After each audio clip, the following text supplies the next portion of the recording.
Welcome to Brainish English Stories. Chapter 1. One sunny afternoon in June, around 5:30, when the sun was shining warmly in the big courtyard, a fancy carriage pulled up in front of the grand house.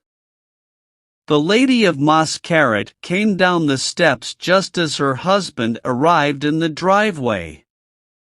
He stopped for a moment, watching his wife and turning a bit pale. The Countess was very pretty, elegant, and looked special with her long, oval face, her skin like smooth ivory, her big gray eyes, and her black hair. She got into her carriage without even looking at him, as if she hadn't noticed him at all. This made him very jealous, and the jealousy he had been feeling for a long time began to eat at his heart again. He walked up to her and asked, "Are you going for a ride?" She replied in a proud way, "Yes, I am." "To the park?" "Most likely." "Can I come with you?" "The carriage is yours." He didn't seem surprised by her tone. He got in and sat next to his wife, saying, "To the park." The footman sat next to the coachman, and the horses, as always, pranced and moved their heads as they started moving. Husband and wife sat next to each other without saying anything. He was thinking about how to start a conversation, but she had such a stubborn and cold look that he didn't dare to try. Finally, he tried something tricky and casually touched the Countess's gloved hand with his own. She quickly pulled her arm away with a look of disgust. This made him thoughtful, even though he was usually a strong and controlling person. He said, "Gabrielle, "What do you want?" I think you look lovely." She didn't say anything, but stayed reclined in the carriage, looking like an annoyed queen. By that time, they were driving on a fancy Paris street, heading towards the Arc of Victory. This big monument, at the end of the long avenue, stood with its massive arch against the red sky. The Count of Mascaret continued, "My dear Gabrielle." She couldn't hold back any longer and replied in an irritated voice, "Oh, please leave me alone. I can't even have my carriage to myself now." He acted like he didn't hear her and went on, "You've never looked as pretty as you do today." Her patience ran out, and she answered with unstoppable anger, "You're wrong to notice, because I promise I won't have anything to do with you in that way again." The Count was quite surprised and upset, and his angry nature took over as he said, "What do you mean by that?" in a tone that sounded more like a boss than a lover. She replied quietly, so the servants in the noisy carriage wouldn't hear, What do I mean by that? What do I mean by that? Now I see your true colors again. Do you want me to tell the truth?" "Yes." "Everything that's been bothering me since I've been the victim of your extreme selfishness?" He turned red with surprise and anger and grumbled between his closed teeth, "Yes, tell me everything." He was a tall, broad-shouldered man, with a big red beard, a handsome man, a nobleman, a man of the world, who was seen as a perfect husband and an excellent father. Now, for the first time since they started, she turned toward him and looked right at his face. You're going to hear some unpleasant things, but you should know that I'm ready for anything, and I fear nothing, especially not you today." He was also looking into her eyes and was already shaking with anger as he said in a low voice, "You're crazy." No, but I won't be the victim of the awful burden of motherhood that you've forced on me for 11 years. I want to have my place in society as I deserve, just like all women have the right to. He suddenly turned pale again and stammered, "I don't understand you." Oh, yes, you understand me very well. It's been 3 months since I had my last child, and since I'm still very beautiful, and despite all your efforts, you haven't ruined my figure, as you just noticed when you saw me on the doorstep. You think it's time for me to have another child. But you're talking nonsense. No, I'm not. I'm 30 years old, and I've had 7 children. We've been married for 11 years, and you hope this will go on for 10 more years, after which you'll stop being jealous. He grabbed her arm and squeezed it, saying, "I won't let you talk to me like that much longer." I'll keep talking to you until I'm finished, and if you try to stop me, I'll raise my voice so the 2 servants on the carriage might hear. I brought you with me for this reason. I have these witnesses who will make you listen to me and behave. So pay attention to what I say. I've always disliked you, and I've always shown it because I've never lied, sir. You married me against my will. You pressured my parents, who were in financial trouble, to give me to you because you were wealthy. They forced me to marry you, despite my tears. So, you bought me, and as soon as I was in your control, as soon as I became your partner, willing to be with you, to forget your forceful and threatening behavior, just so I could remember to be a devoted wife and love you as much as I could, you became jealous. More jealous than any man ever was, with the low, base jealousy of a spy. It was degrading to both of us. I hadn't been married 8 months when you suspected me of betraying you and even accused me. What a shame! And since you couldn't stop me from being beautiful and attracting people, from being called one of the most beautiful women in Paris in drawing rooms and newspapers, you did everything you could to keep admirers away from me. You came up with the awful idea of making me spend my life in constant motherhood until I became unattractive to every man. Don't deny it. I didn't understand it at first, but then I figured it out. You even bragged about it to your sister, who told me because she cares about me and was disgusted by your crude behavior. Remember how you've behaved in the past. For 11 years, you've made me give up society and be a mother to your children. Then you grew tired of me, and I was sent to the family chateau in the countryside among fields and meadows. When I returned, fresh, pretty, and untouched, still attractive and surrounded by admirers, hoping that I could finally live more like a wealthy young woman in society, you got jealous again. You started tormenting me with that terrible, hateful desire from which you're suffering right now next to me. It's not the desire to possess me, as I'd never refuse you. It's the wish to make me unattractive. And then that terrible and mysterious thing happened, which took me a long time to understand, but I got sharp by watching your thoughts and actions. You became attached to your children while I was pregnant with them. You felt affection for them despite your dislike for me and your low fears, which were temporarily eased by seeing me lose my figure. Oh, how many times I've noticed that joy in you. I've seen it in your eyes and guessed it. You loved your children like they were victories, not because they were your own flesh and blood. They were victories over me, over my youth, over my beauty, over my charms, over the compliments people gave me and those whispered about me behind my back.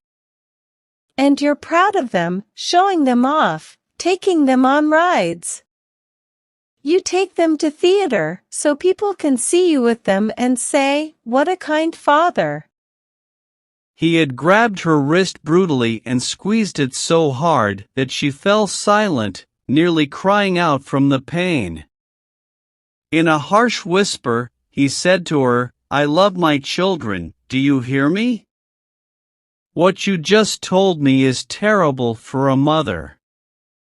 But you belong to me, I'm your master, and I can demand whatever I want from you, whenever I want. And I have the law on my side."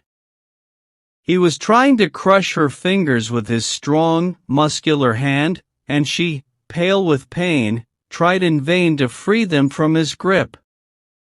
The agony made her breathe heavily, and tears filled her eyes.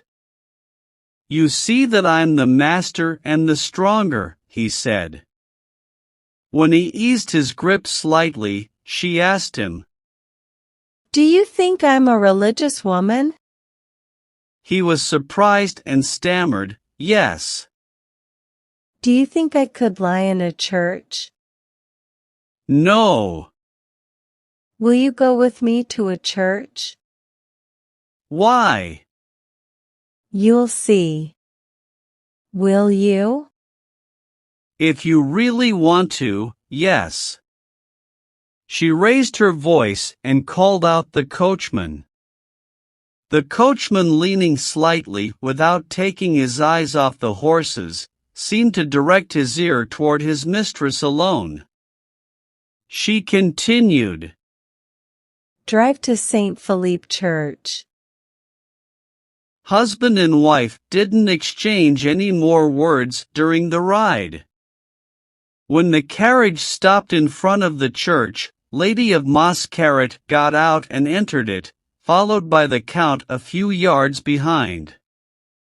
She went straight to the choir screen and knelt in a chair, burying her face in her hands. She prayed for a long time, and he, standing behind her, could see that she was crying. She wept quietly, the way women do when they are in deep, painful sorrow. Her body trembled with silent sobs, hidden and stifled by her fingers. But the Mr. Mascaret felt that the situation had dragged on too long, so he gently touched her shoulder. His touch brought her back to reality, as if she had been startled, and she got up and looked directly into his eyes. "This is what I need to tell you. I'm not afraid of anything, no matter what you do to me. You can even kill me if you want to. Only one of your children is not really yours, I swear this before God, who hears me here. This was the only way I could get back at you for all your awful male dominance, for the hard work of childbirth you forced on me. Who was my lover? You'll never find out. You can suspect anyone, but you won't discover the truth. I was with him without love or pleasure, only to betray you, and he also made me a mother. Which child is it? That's something you'll never know either. I have 7 children, try to figure out which one. I had planned to tell you this later because deceiving a man is not revenge unless he knows it. Today, you've pushed me to confess it. I'm done now." She rushed through the church towards the open door, expecting to hear her husband's quick footsteps chasing her and perhaps being knocked down by a punch, but she heard nothing. She reached her carriage, jumped into it in a hurry, overwhelmed with fear. Out of breath, she called out to the coachman, "Home," and the horses quickly started trotting away. Chapter 2. The Lady of Mascaret waited in her room for dinner like someone condemned to die awaits their execution. She wondered what her husband was planning to do. Was he back home? He was dictatorial, passionate, and ready for any violence. What was going on in his mind? The house was silent, and she kept glancing at the clock. Lady's maid had prepared her for the evening and left the room. When the clock struck 8, there were 2 knocks at the door, and the butler came in to announce dinner. Has Mr. Mascaret returned? Yes, madam. He's in the dining room. For a moment, she considered taking a small revolver she had bought earlier, anticipating the tragedy that was unfolding in her heart. However, she remembered that all the children would be there, so she only took a bottle of smelling salts. Mr. Mascaret rose from his chair with a certain formality. They exchanged a brief nod and sat down. The 3 boys, along with their tutor, Abbé Martin, clergyman, sat on her right, while the 3 girls, with Miss Smith, their English governess, sat on her left. The youngest child, just 3 months old, remained upstairs with his nurse. As usual when there were no guests, the abbé, clergyman, said the prayer. Then they started dinner.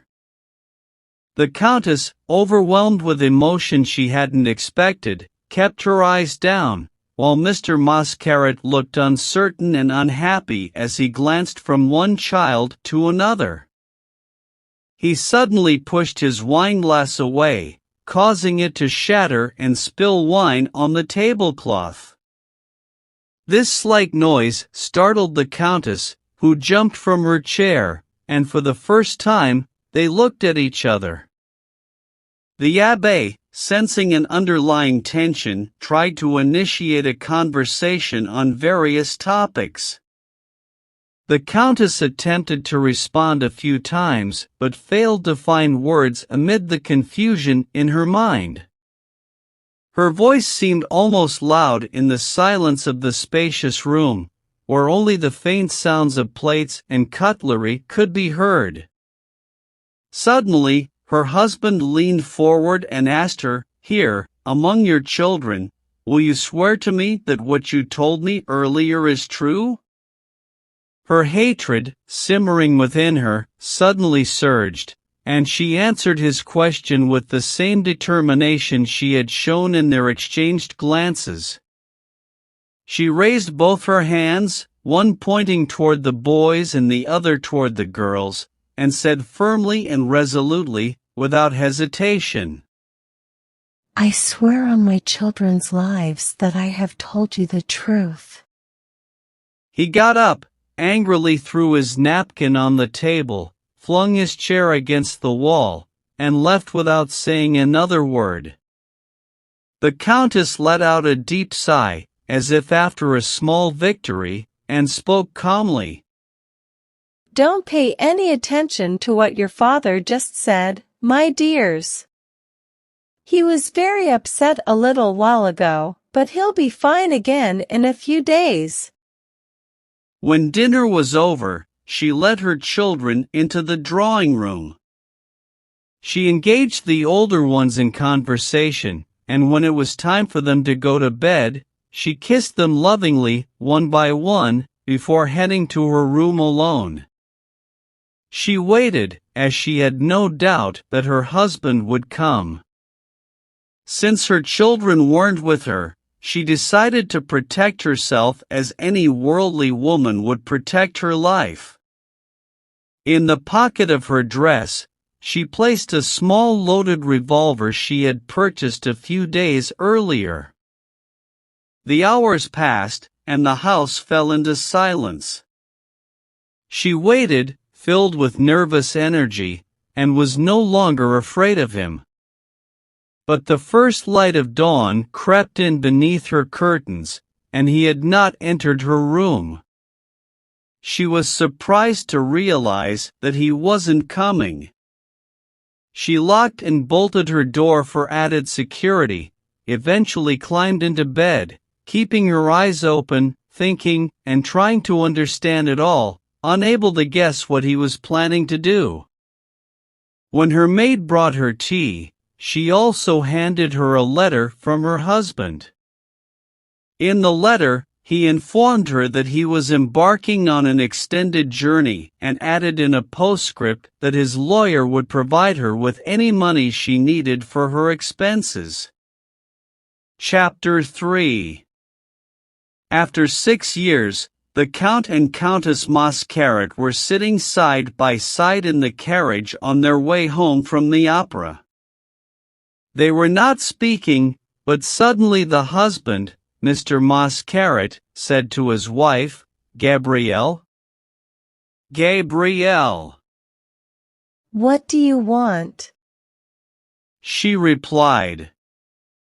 "Don't you think this has gone on long enough?" he asked. What? She inquired. "The terrible punishment you've inflicted on me for the last 6 years," he said. What do you want? I can't help it. She replied. "Then tell me which of our children is not mine," he pleaded. "I swear I'll forgive you and treat that child like the others." I can't do that. She said. "Can't you see that I can't go on living like this, with this constant doubt?" he continued. "Tell me which child it is, and I promise to let go of this torment. I'll treat them all equally." I don't have the right to do that. She said. "Can't you understand that I can't bear this life, this constant question that haunts me every time I look at them?" he cried. "It's driving me mad." Have you truly suffered so much? She asked. "Yes, terribly," he replied. "Would I have endured living beside you and the unbearable thought that one of them is not mine? Should I have stayed in that house, near you and them, if I didn't love them? You've treated me abominably. I've given all my love to our children, and you know that. For them, I'm a father of the olden times, just as I used to be for you, a husband of an old-fashioned family. By instinct, I've remained a natural man, a man from another era. Yes, I'll admit it, you've made me intensely jealous, because you are of a different nature, with different needs. I'll never forget the things you said to me, but from that day, I stopped worrying about you. I didn't harm you because then I'd have no way to find out which of your children isn't mine. I've waited, but I've suffered more than you could ever imagine. I can't love them anymore, except maybe the 2 eldest. I can't look at them, call them, kiss them without wondering, is it this one? For 6 years, I've kept my distance and behaved correctly toward you, even kindly and accommodating. Tell me the truth, and I swear I won't do anything unkind." In the darkness of the carriage, Mr. Mascaret thought he sensed his wife's emotions, and he begged her once more, "I beg you to tell me the truth." She finally replied, I have been more guilty than you might think, but I could no longer bear the constant cycle of motherhood. I had no choice but to drive you away from me. I lied before God, and I lied with my hand on our children's heads. I never cheated you. He grasped her arm in the darkness, squeezing it as he had done on that fateful day in the park. He stammered, "Is that true?" She affirmed. It is true. Torn with grief, he groaned, "I'll have fresh doubts that will never end. When did you lie, the last time or now? How can I believe you now? How can one believe a woman after that? I will never know what to think." The carriage arrived in the house's courtyard, and they alighted. After climbing the stairs, the Count asked, "May I speak to you for a few more moments?" She agreed, saying, I am willing. They entered a small drawing room, and a footman, a bit surprised, lit the wax candles. Once they were alone, the Count continued, "How can I know the truth?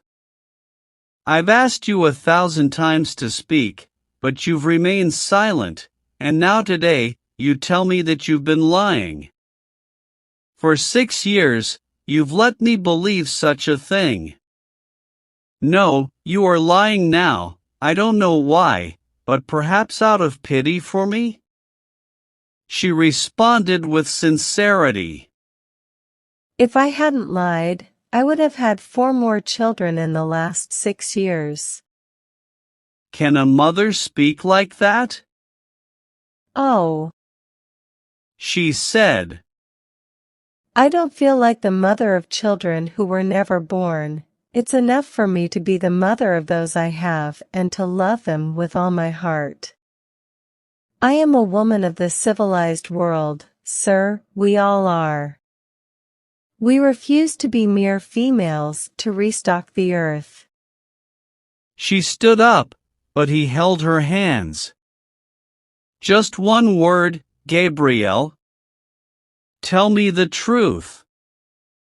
I just told you. I never dishonored or cheated you. He looked deeply into her face, admiring her beauty with her gray eyes. Finally, he said, "I believe you. At this moment, I feel that you are not lying. Before, I merely thought you were." She extended her hand to him, asking, So, we are friends now? He took her hand, kissed it, and replied, "We are friends."